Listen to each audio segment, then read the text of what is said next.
I'm not the artist you wanted. I'm not the artist you needed. I'm the artist you get. So, deal with it. Hi everyone, welcome to my channel, The Unprofessional Artist.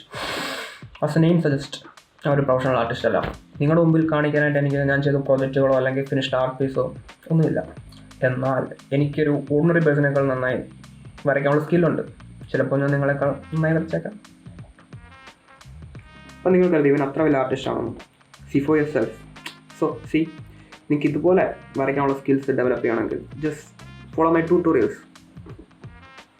Just kidding. ഇതാണ് ഞാൻ റീസെൻ്റായിട്ട് practice ചെയ്തതിനിടയ്ക്ക് വരച്ച കുറച്ച് pictures. And this is my Instagram profile. I am quite famous you know.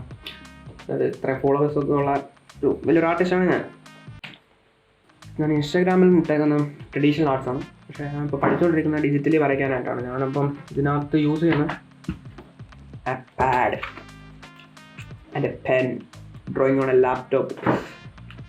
പക്ഷേ ഇത് digital artist മാത്രമല്ല, traditional ഏതായാലും വേണ്ട ഫണ്ടമെൻറ്റ്സ് ആണ് ഞാൻ പറയാൻ പോകുന്നത് ഈ വീഡിയോയിൽ കൂടെ.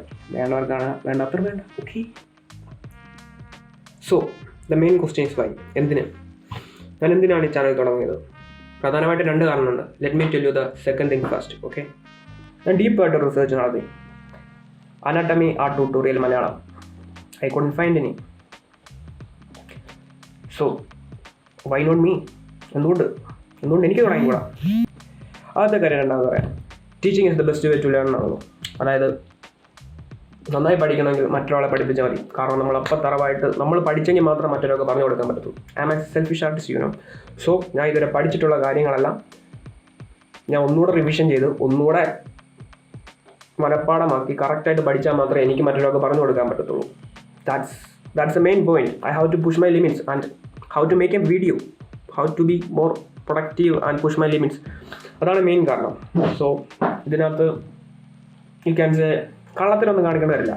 വ്യൂസിന് വേണ്ടിയിട്ടല്ല, ലൈക്കിന് വേണ്ടിയിട്ടല്ല, സബ്സ്ക്രൈബേഴ്സിന് വേണ്ടിയിട്ടല്ല, പൈസയ്ക്ക് വേണ്ടിയിട്ടല്ല. Just for what can you say improve my own skills.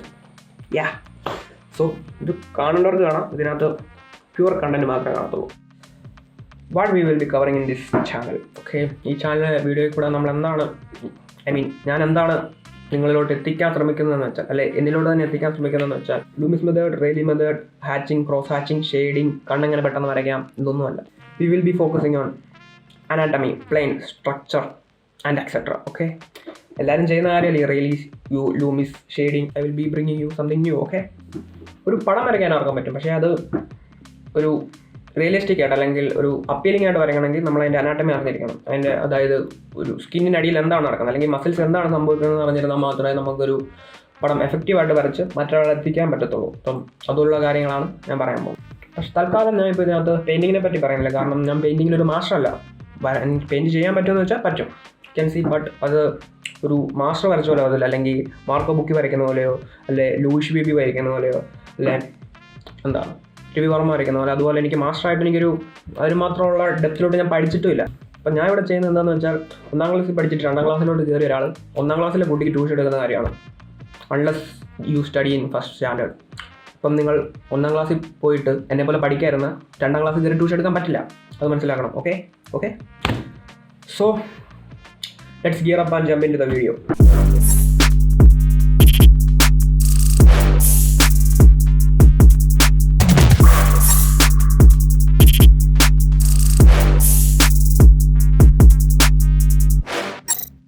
So let's begin. സാധാരണ ഒരു സ്വയം പ്രഖ്യാപിത ആർട്ടിസ്റ്റ് എങ്ങനെയാണ് ആർട്ടിനെ അപ്രോച്ച് ചെയ്യുന്നതെന്ന് വെച്ചാൽ, ഒരു സഡൻ മോട്ടിവേഷൻ വരുമ്പോൾ അല്ലെങ്കിൽ സോഷ്യൽ മീഡിയ കൂടെ സ്ക്രോൾ ചെയ്തുകൊണ്ടിരിക്കുമ്പോൾ ഒരു പ്രൊഫഷണൽ ആർട്ടിസ്റ്റിൻ്റെ പടം കണ്ടിട്ട് പെട്ടെന്ന് ആ ഒരു ഇതിൻ്റെ പുറത്ത് പേപ്പർ പേനയും കളറും എല്ലാം സജ്ജീകരിച്ചിട്ട് സ്വന്തം ഇമാജിനറി വേൾഡിൽ പോയി സ്വന്തമായിട്ടൊരു ലോകം കണ്ട് അല്ലെങ്കിൽ ഒരു രൂപത്തിൽ ഇമാജിനേഷൻ ചെയ്ത് നിങ്ങൾ വരച്ച് പെയിൻ്റ് അടിച്ച് അറിയാവുന്ന പോലെ ഷെയ്ഡ് ചെയ്ത് ഇൻസ്റ്റാഗ്രാമിൽ പോയി പോസ്റ്റ് ചെയ്ത് അതിൽ ലൈക്ക് കിട്ടുമ്പോൾ സന്തോഷിക്കും. അതിന് എല്ലാവരും മോശമെന്ന് പറഞ്ഞാൽ സങ്കടപ്പെട്ട് പോസ്റ്റ് ഡിലീറ്റ് ചെയ്യും. അപ്പോൾ നിങ്ങളും ഒരു പ്രൊഫഷണൽ ആർട്ടിസ്റ്റും തമ്മിലുള്ള വ്യത്യാസം എന്താണെന്ന് വെച്ചാൽ, പ്രൊഫഷണൽ ആർട്ടിസ്റ്റിന് അറിയാം അവരെന്താണ് ചെയ്യുന്നതെന്ന്. അൺലൈക്ക് യു, നിനക്കൊന്നും അറിയില്ല. കാരണം പഠിക്കണം. ഈ പറഞ്ഞ പ്രൊഫഷണൽ ആർട്ടിസ്റ്റിന് അറിയാവുന്ന കാര്യങ്ങൾ എന്തൊക്കെയാണെന്ന് ചോദിച്ചു കഴിഞ്ഞാൽ, anatomy, planes, form, structure, perspective, proportions, stylization, foreshortening, value, composition, color theory, depth, shading, line quality, etc. ഈ പറഞ്ഞതിനകത്ത് തന്നെ കുറേ സബ് ഡിവിഷൻസ് ഉണ്ട്, അല്ലെങ്കിൽ ഈ പറഞ്ഞ കാര്യങ്ങൾ തന്നെ ഒത്തിരി ഡീപ്പായിട്ട് പഠിക്കാനായിട്ടുമുണ്ട്. ഇതെല്ലാം എനിക്കറിയാമെന്ന് വെച്ചാൽ ഇല്ല, എനിക്കതിനകത്ത് കുറച്ച് കാര്യങ്ങൾ അറിയാം, അതായിരിക്കും ഞാൻ കവർ ചെയ്യാൻ പോകുന്നത്. ബാക്കി പഠിക്കാനുള്ളത് പഠിക്കണം, സമയമുണ്ടല്ലോ. അപ്പോൾ ഈ കാര്യങ്ങളൊന്നും അറിയാം നിങ്ങൾക്ക് എങ്ങനെ അവരെ പോലെ വരയ്ക്കാനായിട്ട് സാധിക്കും. അവർ വർഷങ്ങളായുള്ള പ്രാക്ടീസും ഡെഡിക്കേഷനും എല്ലാം കൊണ്ടാണ് അവർ ആ ഒരു ലെവലിലോട്ട് എത്തിയത്. സോ നിങ്ങൾക്ക് ആ ഒരു ലെവലിൽ വരയ്ക്കണമെങ്കിൽ നിങ്ങളും അതേപോലെ തന്നെ പ്രാക്ടീസ് ചെയ്യണം. ആരും ജനിക്കുമ്പോഴേ പ്രൊഫഷണൽ ആർട്ടിസ്റ്റായിട്ടല്ലല്ലോ ജനിക്കുന്നത്. Genes plays a role, but അവരെ ഒരു പ്രൊഫഷണൽ ആക്കുന്നതെന്ന് പറഞ്ഞാൽ അവരുടെ ലേണിങ്ങും ഹാർഡ് വർക്കുമാണ്. ഇനി നമ്മുടെ ടോപ്പിക്കാണ് reference. You heard me right, reference. Always use reference. മിക്ക ആൾക്കാരുടെയും തെറ്റായ ഒരു ധാരണയാണ് റെഫറൻസ് യൂസ് ചെയ്യുന്നത് ചീറ്റിംഗ് ആണെന്ന്. ഞാൻ എൻ്റെ ഡിഗ്രി എക്സാം പാസ്സായ പോലെ അതിനെക്കുറിച്ചൊന്നും എനിക്ക് പറയാൻ താല്പര്യമില്ല. ബട്ട് അവർ തെറ്റാണ്. കാരണം ഞാൻ നിങ്ങളോട് പറയുകയാണ് ഒരു വാട്ടർ ബെയറിനെ വരയ്ക്കാൻ, അപ്പോൾ നിങ്ങൾ ഓർക്കും അത് polar bear, teddy bear, brown bear എന്ന് പറയുന്ന ഒരു കരടിയായിരിക്കും. അല്ല, ദിസ് ഇസ് ദ തിങ്. നിങ്ങൾ ഇതിനെ എങ്ങനെ വരയ്ക്കും? കാരണം നിങ്ങൾക്ക് അറിയില്ല അതെന്താണ്. നിങ്ങൾക്ക് അറിയാത്തൊരു കാര്യം നിങ്ങൾക്ക് എങ്ങനെ വരയ്ക്കാനായിട്ട് സാധിക്കും. Same thing goes to everything. ഇപ്പോൾ നിങ്ങൾക്ക് ആൾക്കാരെയാണ് വരയ്ക്കണമെങ്കിൽ ആൾക്കാരുടെ റെഫറൻസ് എടുക്കണം. കാരണം നിങ്ങൾക്കറിയില്ല. നമ്മുടെ ബ്രെയിൻ എന്ന് പറഞ്ഞാൽ പ്രോഗ്രാം ചെയ്തിരിക്കുന്നത് ഷേപ്സ് മനസ്സിലാക്കാൻ വേണ്ടിയിട്ടാണ്. അതായത് കൈ ആകുമ്പോഴത്തേനും ഇങ്ങനെയാണ് ഇരിക്കുന്നത്. അപ്പോഴത്തേനും നമ്മൾ വരയ്ക്കുകയാണെങ്കിൽ ഒരു റെഫറൻസ് ഇല്ലാതെ വരച്ച് കഴിഞ്ഞാൽ നമ്മൾ ആ ഒരു നമുക്ക് മൈൻഡിലുള്ള ഒരു ഐഡിയ വെച്ച് നമ്മൾ വരയ്ക്കത്തുള്ളത് ഒരിക്കലും പെർഫെക്റ്റ് ആയിരിക്കത്തില്ല. പെർഫെക്റ്റിൻ്റെ 7 അയലക്കത്ത് പോലും വരത്തില്ല. അപ്പം റെഫറൻസ് യൂസ് ചെയ്യുക, എപ്പോഴും റെഫറൻസ് യൂസ് ചെയ്യുക. Good quality reference. ഓക്കെ, എപ്പോഴും ഗുഡ് റെഫറൻസ് യൂസ് ചെയ്യുക. ഓക്കെ,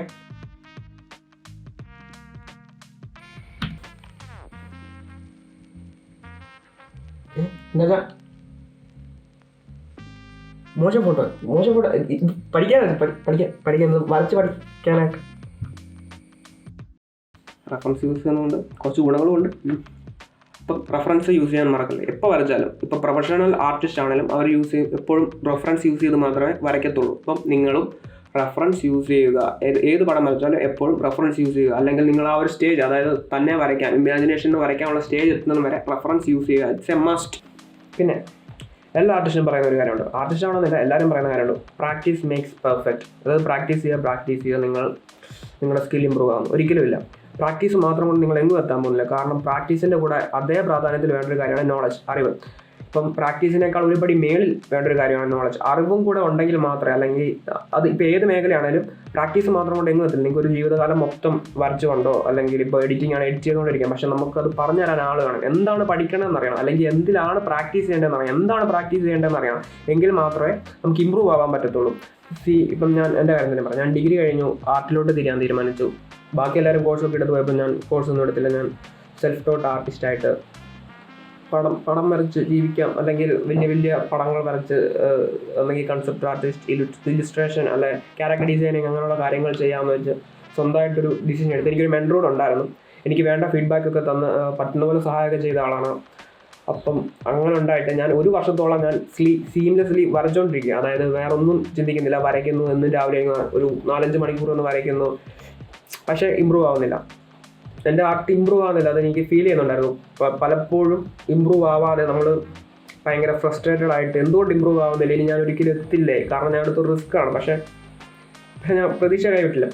പിന്നെയാണ് ചിന്തിച്ചത് എങ്ങനെ ഇമ്പ്രൂവ് ആവാം, എന്താണ് ഞാൻ ലാക്കിയെന്നുള്ള ചിന്തിച്ച് പിന്നെയാണ് പഠനത്തിലോട്ട് വന്നത്. പിന്നെ എൻ്റെ സമയം ഞാൻ വരയ്ക്കുന്നതിൻ്റെ അളവ് കുറച്ചിട്ട് പഠിക്കുന്നതിൻ്റെ അളവ് കൂട്ടി. അതായത് ഒരു കാര്യം പഠിച്ചു, ഇപ്പം തലയുടെ കാര്യമാണെങ്കിൽ തലയുടെ അനാട്ടമി എങ്ങനെയാണ്, അതിൻ്റെ സ്ട്രക്ചർ എങ്ങനെയാണ്, എങ്ങനെ എവിടെ വരുന്നു, പ്രൊപ്പോർഷൻസ് എങ്ങനെയാണ്, അങ്ങനെയുള്ള കാര്യങ്ങൾ ഡീപ്പായിട്ട് പഠിച്ചിട്ട് അത് നമ്മൾ പയ്യെ അപ്ലൈ ചെയ്യാൻ തുടങ്ങും. അപ്പോൾ മാത്രമാണ് നമ്മുടെ സ്കില്ല് ഡെവലപ്പ് ആവത്തുള്ളൂ, അല്ലെങ്കിൽ ഇമ്പ്രൂവ് ആവത്തുള്ളൂ. അതായത് നമ്മൾ നല്ലപോലെ ഒബ്സർവ് ചെയ്ത്, അല്ലെങ്കിൽ ഒബ്സർവ് ചെയ്യണമെന്നില്ല, നിങ്ങളൊരു സ്മാർട്ടായിട്ടുള്ള ആളാവണമെന്നില്ല ഒരു നല്ല ആർട്ടിസ്റ്റ് ആവാനായിട്ട്. കാരണം ഇതുവരെ ഒത്തിരി ആർട്ടിസ്റ്റ് ഉണ്ട്, അതായത് അവർ പറഞ്ഞു വെച്ച വഴികളുണ്ട്, ഇങ്ങനെ ചെയ്ത് കഴിഞ്ഞാൽ ഇമ്പ്രൂവ് ആവും. നിങ്ങൾ തന്നെ എല്ലാം കണ്ടുപിടിക്കണമെന്നില്ല, നിങ്ങൾ ബാക്കിയുള്ളവരെ നോക്കി പഠിച്ചാൽ മാത്രം മതി. So not practice, study. ആദ്യം പഠിക്കുകയാണ് വേണ്ടത്, പഠിച്ചിട്ട് പ്രാക്ടീസ് ചെയ്യുക. നോളജ് കൊണ്ട് ഞാൻ എന്ത് ഉദ്ദേശിച്ചെന്ന് വെച്ചാൽ, ഇപ്പോൾ ഒരു സാധാരണ ഒരാളോട് നമ്മൾ ഫേസ് വരയ്ക്കാൻ പറയുകയാണെങ്കിൽ എന്ത് വരയ്ക്കും? ഇതുപോലെ വരയ്ക്കും. നോക്ക്, കണ്ണ്, മൂക്ക്, വായ്, ചെവി, തല, താടി. ഇങ്ങനെയാണ് ഒരു മനുഷ്യനെ വരയ്ക്കേണ്ടതെന്ന് ചോദിച്ചാൽ അതെ, ഇങ്ങനെയാണ് ഒരു മനുഷ്യനെ വരയ്ക്കേണ്ടത്. ഇത് കണ്ടാൽ അറിയില്ലേ ഒരു മനുഷ്യനാണ്. എന്നാൽ ഇതിന് ഇമ്പ്രൂവ് ചെയ്യാനായിട്ടാണെങ്കിൽ നമുക്ക് അറിവ് വേണം. അതെങ്ങനെയാണെന്നാണ് ഞാൻ പറയാൻ പോകുന്നത്. അപ്പോൾ ബേസിക്കലി ഞാൻ ഒരു സ്പിയർ വരച്ചു. അല്ലെങ്കിൽ ഒരു സർക്കിൾ വരച്ചു. ഒരു ട്യൂട്ടോറിയലിലും ആർട്ടിനെ പറ്റി കണ്ട ആൾക്കാരാണെങ്കിൽ അവർ കണ്ടിട്ടുണ്ട്. എല്ലാ ആർട്ടിസ്റ്റും വരയ്ക്കുന്നതിന് മുമ്പ് ഒരു വട്ടം വരയ്ക്കും. എന്തിനാണ് ഒരു വട്ടം വരയ്ക്കുന്നത് അറിയും? ആർക്കെങ്കിലും അറിയും? ചിലർ ചുമ്മാ വരയ്ക്കും, ചിലർ അറിയാവുന്നതുകൊണ്ട് വരയ്ക്കും. ഒരു വട്ടം വരയ്ക്കും, ഒരു സെൻട്രൽ ലൈൻ വരയ്ക്കും, അത് കഴിഞ്ഞ് പിന്നെ ഒരു ലൈൻ വരയ്ക്കും. എന്തിന്? Why that's a question. ഇതെന്ന് പറഞ്ഞാൽ ഈ വട്ടം കൊണ്ട് ഉദ്ദേശിക്കുന്നത് തലയുടെ ക്രേനിയമാണ്. ദിസ് പാർട്ട്, ഇതാണ് തലയുടെ ഏറ്റവും വലിയ പാർട്ട്. അതിനെയാണ് വട്ടം ആ സർക്കിൾ കൊണ്ട് ഉദ്ദേശിക്കുന്നത്. അത് ഈ മിഡിൽ ലൈൻ എന്ന് പറഞ്ഞാൽ അതിപ്പോൾ ഞാൻ എൻ്റെ ഒരു സിമെട്രിക്കൽ ആയിട്ടുള്ള എൻ്റെ ഒരു ഫോട്ടോ എടുക്കുകയാണെങ്കിൽ എൻ്റെ ഇവിടം തൊട്ട് ഇവിടം വരെ നടുക്കൂടെ പോകുന്ന ലൈനാണ് ആ സെൻട്രൽ ലൈൻ. അതായത് കറക്റ്റ് ഒരു വര ഇതുവഴി വരും. പിന്നെ വരച്ചേക്കുന്ന ക്രോസ് ആയിട്ടുള്ള ഈ വര എന്ന് പറഞ്ഞാൽ അത് എൻ്റെ ബ്രോ ലൈനാണ്. ഞാൻ എൻ്റെ പ്രൊപ്പോർഷൻസ് അടയാളപ്പെടുത്തിയത്. ഇതിപ്പോൾ ബ്രോ ലൈൻ ആണെങ്കിൽ ഇവിടെ എൻ്റെ ഹെയർ ലൈൻ വരും, ഇവിടെ എൻ്റെ നോസ് ലൈൻ വരും, ഇവിടെ എൻ്റെ ചിൻ ലൈൻ വരും. കാരണം ഇവിടുന്ന് ഇവിടം വരെയുള്ള ദൂരം തന്നെയാണ് ഇവിടുന്ന് ഇവിടം വരെയുള്ളത്. ഇവിടുന്ന് ഇവിടം വരെയുള്ള ദൂരം തന്നെയാണ് ഇവിടം വരെയുള്ളത്. Then comes chin. ചെവി വരുന്നതെന്ന് പറഞ്ഞു കഴിഞ്ഞാൽ ഈ ബ്രോ ലൈൻ്റെ നോസ് ലൈൻ്റെ ഇടയ്ക്കായിട്ടാണ്. Something like this.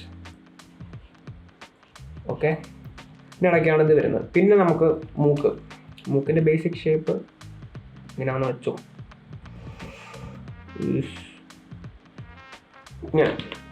പിന്നെ എല്ലാവരും ചിന്തിക്കുന്നത് കണ്ണുകളാണ്. കണ്ണെന്ന് പറഞ്ഞാൽ നമ്മളിങ്ങനെ കാണുന്ന ഒരു ഫ്ലാറ്റ് സർഫസ് അല്ല കണ്ണ്. ഇപ്പോൾ ഒരാളോട് കണ്ണ് വരയ്ക്കാൻ പറഞ്ഞാൽ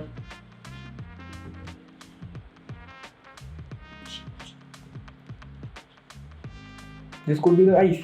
പക്ഷെ ഇങ്ങനെയല്ല, നമ്മൾ അറിഞ്ഞിരിക്കണം. അതായത് ഇതിൻ്റെ അടിയിൽ എന്താണുള്ളത്, അതായത് നമ്മൾ ഈ കാണുന്നതിൻ്റെ 3D സ്ട്രക്ചർ എങ്ങനെയാണെന്നുള്ളത് അറിയുകയാണെങ്കിൽ നമുക്ക് അത് വരയ്ക്കാനായിട്ടുള്ള സ്കില്ല് നമ്മളെ ഡെവലപ്പ് ചെയ്യാൻ സഹായിക്കും. ഉദാഹരണത്തിന് ഇപ്പം തലയിൽ കണ്ണിരിക്കുന്നതെന്ന് പറഞ്ഞാൽ സ്കള്ളിൻ്റെ ക്യാവിറ്റി ഉണ്ട്. ക്യാവിറ്റിക്കകത്താണ്, അതായത്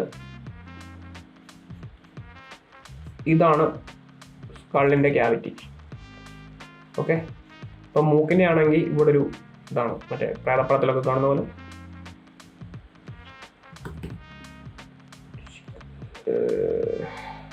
എൻ്റെ സെൻട്രലല്ല, പഠിക്കാനായിട്ടു ഇങ്ങനെ.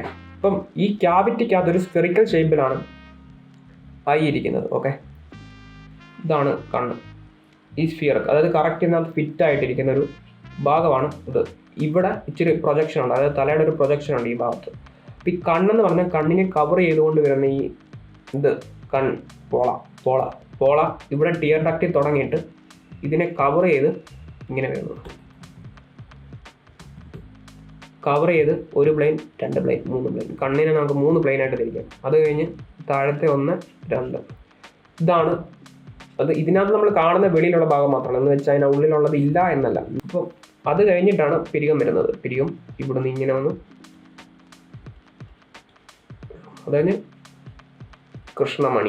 കൃഷ്ണമണി എപ്പോഴും മേൾഭാഗം, അതായത് മേൾഭാഗം ഏറെക്കുറെ മൂടി നിൽക്കുന്ന ഒരു ഇതായിരിക്കും. അല്ലെങ്കിൽ നമുക്ക് എപ്പോഴും ഒരു സർപ്രൈസ്ഡ് ആയിട്ടുള്ള ഐസേ കിട്ടത്തുള്ളൂ. ലൈക്ക് എപ്പോഴും മൂടി തന്നെ വരയ്ക്കണം. എപ്പോഴും അല്ല, ഇപ്പോൾ താഴോട്ടാണ് നോക്കുന്നതെങ്കിൽ മേളിൽ മുട്ടത്തില്ല, മേലോട്ടാണ് നോക്കുന്നതെങ്കിൽ താഴെ മുട്ടത്തില്ല. മനസ്സിലായില്ല? അത് കഴിഞ്ഞ് നമ്മൾ മുഖം വരയ്ക്കുമ്പോൾ ശ്രദ്ധിക്കേണ്ടത്, മുഖത്തിൻ്റെ ഏറ്റവും വൈഡസ്റ്റ് ആയിട്ടുള്ള പോയിന്റ് ഇതാണ്, ചീക്ക് ബോൺസ്. അതായത് ഇവിടുന്ന് ഇവിടം വരെയുള്ള ഭാഗം. അപ്പം നമ്മൾ അവിടെ ഇച്ചിരി വൈഡായിട്ട് വേണം വരയ്ക്കാൻ. ഫേസിൻ്റെ മാത്രമാണ് ഞാൻ പറഞ്ഞത്, തലയുടെ അല്ല. തലയുടെ ഏറ്റവും വൈഡസ്റ്റ് ആയിട്ടുള്ള പോർഷൻ എന്ന് പറഞ്ഞാൽ ക്രേനിയമാണ്. ക്രേനിയം, അതായത് നമ്മൾ നേരെ നോക്കുകയാണ് ഈ പാർട്ടായിരിക്കും ചീക്ക് ബോണിനേക്കാളും തള്ളി നിൽക്കുന്നത്. ഓക്കെ, അപ്പോൾ ക്രേനിയം സംതിങ് ലൈക്ക് ദിസ്. അപ്പോൾ നിങ്ങൾക്ക് തലയായി, മൂക്കായി, കണ്ണായി, ഇതുപോലെ തന്നെ ഇപ്പുറത്തും വാ ഇവിടെ ആയിട്ട് വരും. ഇവിടായിട്ട് വരും എന്ന് പറഞ്ഞാൽ മൂക്കിനേക്കാൾ ഇച്ചിടെ വെളിയിലോട്ട് ഇച്ചിടെ വൈഡായിരിക്കും. മൂക്കിനേക്കാൾ ഇച്ചിടെ വൈഡായിട്ടായിരിക്കും വരുന്നത്. അത് ഇവിടുന്ന് തുടങ്ങുന്നു. മൂക്കിന്, ലിപ്സിന് 3 പ്ലെയിൻസ് ഉണ്ട്. അതായത് ഇതൊരു പ്ലെയിൻ, 1, 2, 3. താഴെ സെയിം.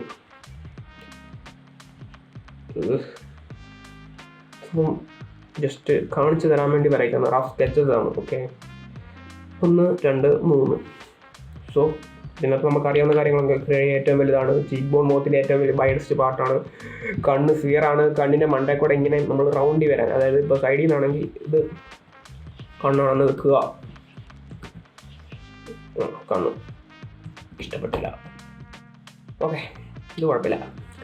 അപ്പം ഈ ഒരു സ്ഫിയറിൻ്റെ കണ്ണിതാണെങ്കിൽ ഇതാണ് നമ്മുടെ കൃഷ്ണമണിയിൽ ഇങ്ങനെ വരുന്നു.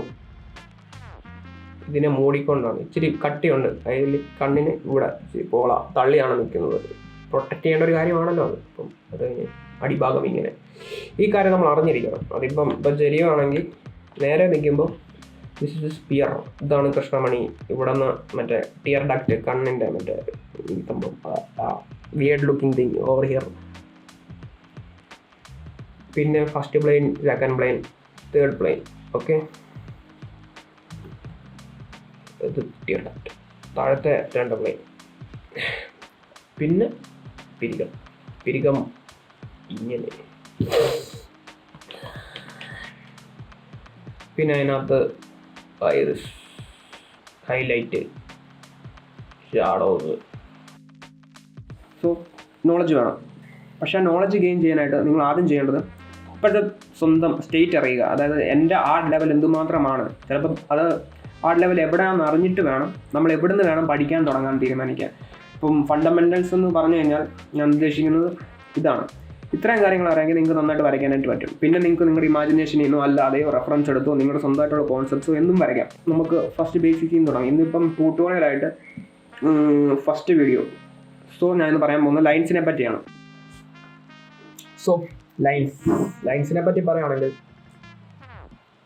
നമ്മൾ വരയ്ക്കുന്ന വരയിൽ നമ്മൾ കോൺഫിഡൻ്റ് ആയിരിക്കണം. അത് ഓരോ ലൈനും കോൺഫിഡൻസ് ഉള്ളതായിരിക്കണം. അല്ലാതെ കോഴി ചകഞ്ഞ് വെച്ച പോലെ അവർക്ക്, അല്ലെങ്കിൽ ഇങ്ങനെ കുനുകുനാന്നോ.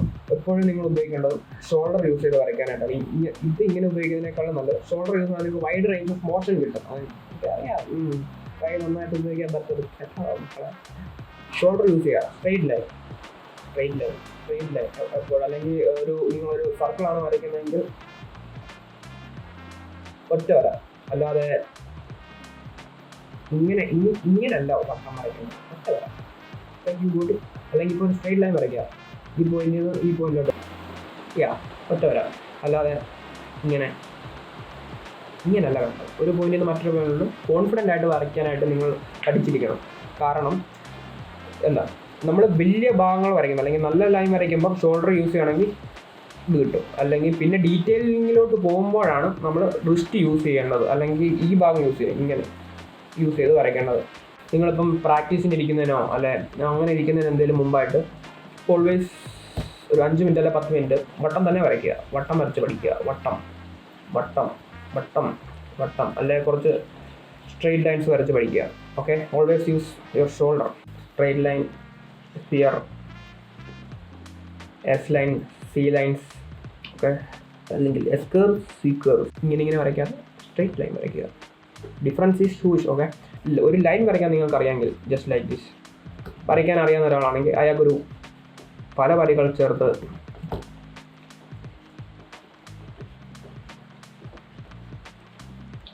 ഒരു ബോക്സ് വരയ്ക്കാം. ഓക്കെ, ഒരു ബോക്സ് വരയ്ക്കാൻ അറിയാവുന്ന ഒരാൾക്കാണെങ്കിൽ, അല്ലെങ്കിൽ ബോക്സിൽ ലൈനും വരയ്ക്കാൻ അറിയാവുന്ന ഒരാൾക്കാണെങ്കിൽ മൾട്ടിപ്പിൾ ബോക്സസ് വരയ്ക്കാം. മൾട്ടിപ്പിൾ ബോക്സസ് വരയ്ക്കാൻ അറിയാവുന്ന ഒരാളാണെങ്കിൽ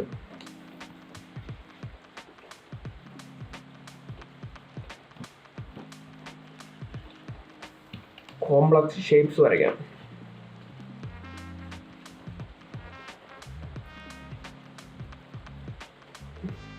സോ ഇത്രയും കോംപ്ലക്സ് ഷേപ്പ് വരയ്ക്കണമെങ്കിൽ നിങ്ങൾക്ക് അറിഞ്ഞിരിക്കേണ്ടതാണ് ബേസിക് ആയിട്ടൊരു ലൈൻ വരയ്ക്കാനാണ്. അപ്പം ബേസിക്സ് പഠിക്കുക.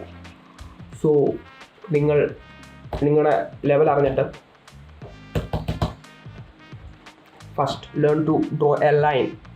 Practice making lines.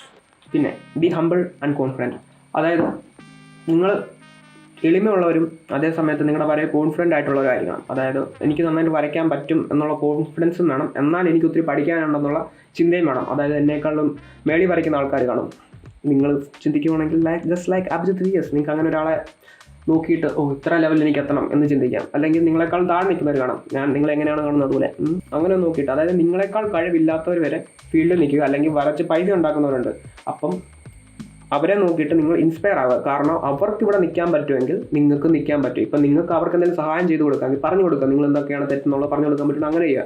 അപ്പോൾ അതുപോലുള്ളവരെ നോക്കി നിങ്ങൾ ഇൻസ്പയർ ആകുക. അതായത് ഡോണ്ട് ലൂസ് ഹോപ്പ്. അപ്പം നിങ്ങൾക്കും ചെയ്യാൻ പറ്റും. മേളിലോട്ടുള്ളവരെ നോക്കി എനിക്ക് ഇനിയും വളരാൻ പറ്റും എന്നുള്ളൊരു ചിന്തയും മനസ്സിലുണ്ടാകണം. അവരുടെ ഒപ്പം എത്താനായിട്ടുള്ള പ്രാക്ടീസിലായിരിക്കണം, ഹാർഡ് വർക്കിലായിരിക്കണം. ഓക്കെ, അത് കഴിഞ്ഞ് നിങ്ങൾ ചിന്തിക്കേണ്ടത്, ഇപ്പം നിങ്ങൾ ഇൻ കേസ് നല്ലൊരു വരകാരനാകാം, അല്ലെങ്കിൽ വരച്ചൊരു നിലയിലെത്തും. പ്രാക്ടീസ് ചെയ്താൽ നിങ്ങൾ എത്തുമായിരിക്കും, എത്തിയേക്കാം. Have to be consistent, right? അപ്പം ആ ഒരു ലെവലിൽ എത്തിക്കഴിഞ്ഞാൽ പിന്നെ നിങ്ങൾ ചിന്തിക്കേണ്ടത് എൻ്റെ ഈ സ്കില്ല് വെച്ച് ഞാൻ എന്താണ് ചെയ്യുന്നത്. ഞാനും അതുപോലെ ചിന്തിച്ചു, എൻ്റെ ഈ സ്കില്ല് വെച്ച് ഞാൻ എന്താണ് ചെയ്യുന്നത്. So here we are. We are wrapping up for today. So പോയി വീഡിയോ കണ്ടുകൊണ്ടിരിക്കാതെ വരയ്ക്കടേ, പെൻസിലെടുത്ത് പഠിക്കടേ, വരച്ച് പഠിക്കുക, അല്ലെങ്കിൽ എങ്ങും എത്തത്തില്ല.